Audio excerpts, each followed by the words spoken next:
Iroquois Indian Nation. The native people who are here. The Cherokee Nation. For the lost tribes of Israel.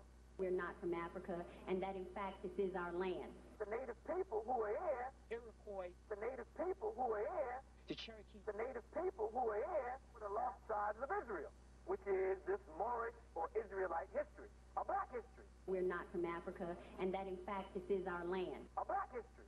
Yes, this is Al Moroccan. Yeah, we're Al Moroccans. That means descendants of Moroccans. And they corrupted by saying Americans. But that's us. You're here because you know something. What you know you can't explain, but you feel it. You felt it your entire life, that there's something wrong with the world. You don't know what it is, but it's there, like a splinter in your mind, driving you mad. It is this feeling that has brought you to me. The American so-called Negro, especially the leading class, do not actually know themselves.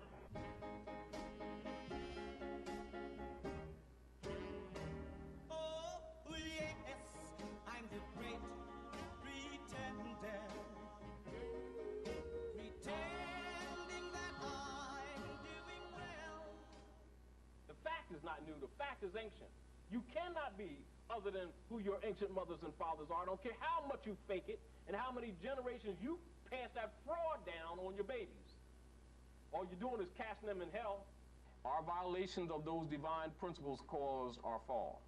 Our arrogance, our poisonous and toxic self-righteousness has cursed us for quite a few generations. Isonomy is the principle of equal rights and service to all the citizens in society. By us violating those laws, we fell. The Europeans took our science, our mathematics, and ruled the world.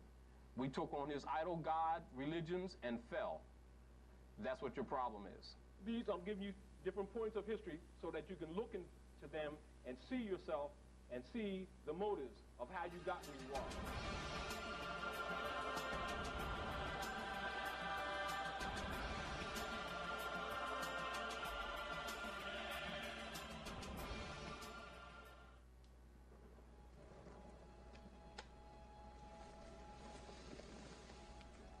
This is your last chance. After this, there is no turning back. You take the blue pill, the story ends. You wake up in your bed and believe whatever you want to believe. You take the red pill, you stay in Wonderland, and I show you how deep the rabbit hole goes.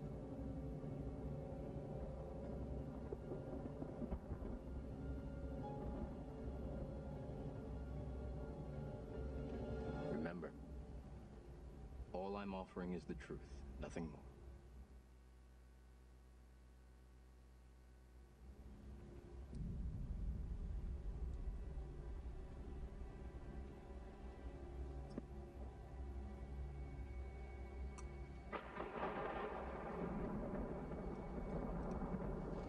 Follow me.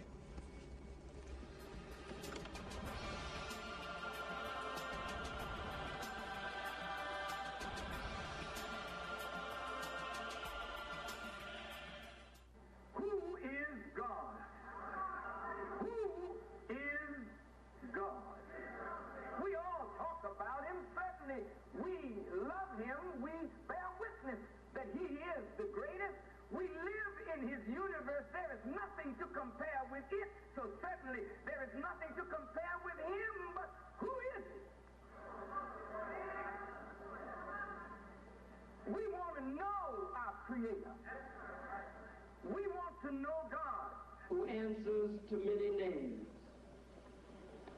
In some parts of the world, they call that one God the Lord of Lords, the God of gods, and the King of kings. In some parts of the world, they call that God Yahweh, Jehovah, Elohim. Some call that one God, Lord God Almighty. In other parts of the world, they call that one God or different divine manifestations of the power of that one God, Olodumare, Babaluaye, Opatula, Shango, refer to the phase of that powerful God in the feminine, and that power coming through Yemoya, Oshun, Nu, Amen, Amen-Ra. In another part of the world, Nkulunkulu, Chuku. Whatever name we refer to that one God by, regardless to land or label or language, we, the original black man and black woman, call the African today, we know there is but one God.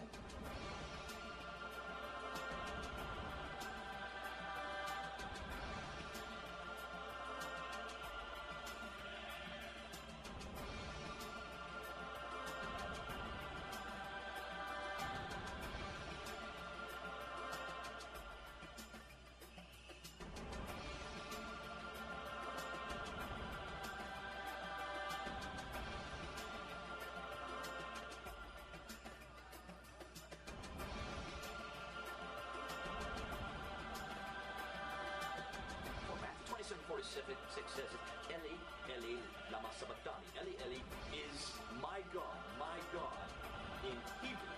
In Mark 15, verse 34, it says, Eloi, Eloi, lama sabachthani. Eloi is the Aramaic for the same my God. First person singular of the name for God, the generic name for God, Elohim, which is the plural form, two or more. Is this Allah? I study the Hebrew, man. And I find the word Allah is all over the place in the Old Testament in Hebrew. Actually, it probably is the closest you will find, but we have admitted that. That's not the problem. We know that Allah, the God, is very close to Elohim, the gods, the generic name.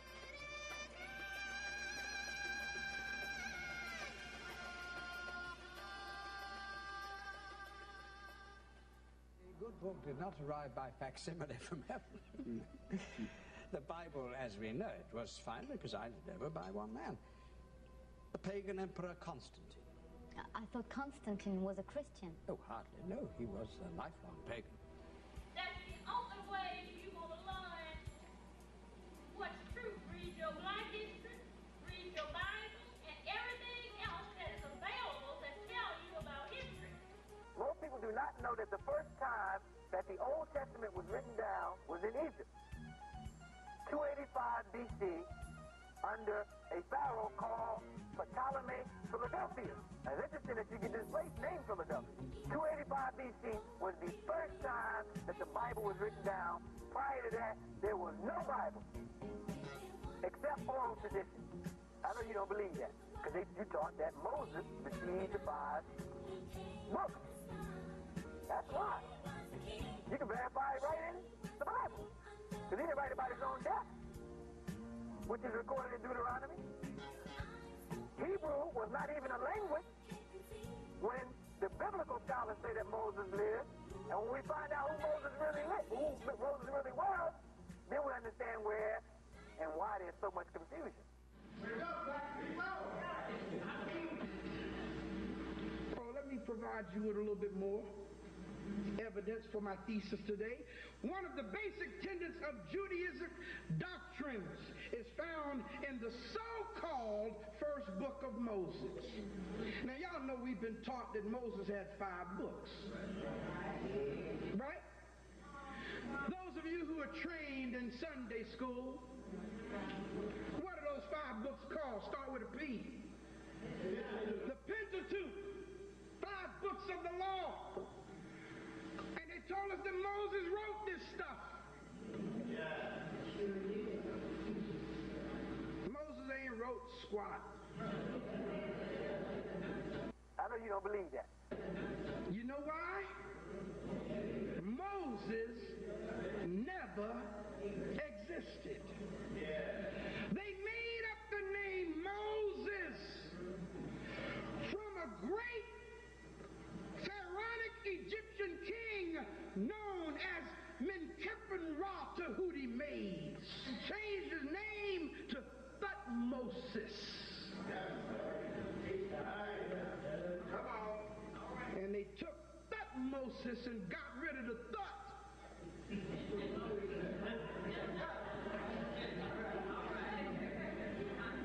And created a figure called Moses that God supposedly sent to Pharaoh. Now, the Bible was written down in 285 BC under Ptolemy Philadelphus. And this was for the purpose of learning about a particular people in Egypt who had had their cartouches and history wiped out. And they are called the Amarna dynasty, 18th dynasty. And you find them mentioned in the Quran under Amran, the family of Amran, 3rd surah. Okay? And their lineage, as is recorded in the Bible and Quran, is Noah, or Nuh. After the so-called climatic destructions on earth, then it leads to Abraham and the seed of Abraham. Okay? Now, these people are real people. Right in Cairo Museum, if you are smart enough to get the information, which we have it in the book Reparations Equals War, they have Abraham's body. It is the best mummified and preserved body on earth. He has been mummified for 3,500 years.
The Matrix is everywhere. It is all around us. Even now, in this very room. You can see it when you look out your window or when you turn on your television. You can feel it when you go to work, when you go to church, when you pay your taxes. It is the world that has been pulled over your eyes to blind you from the truth.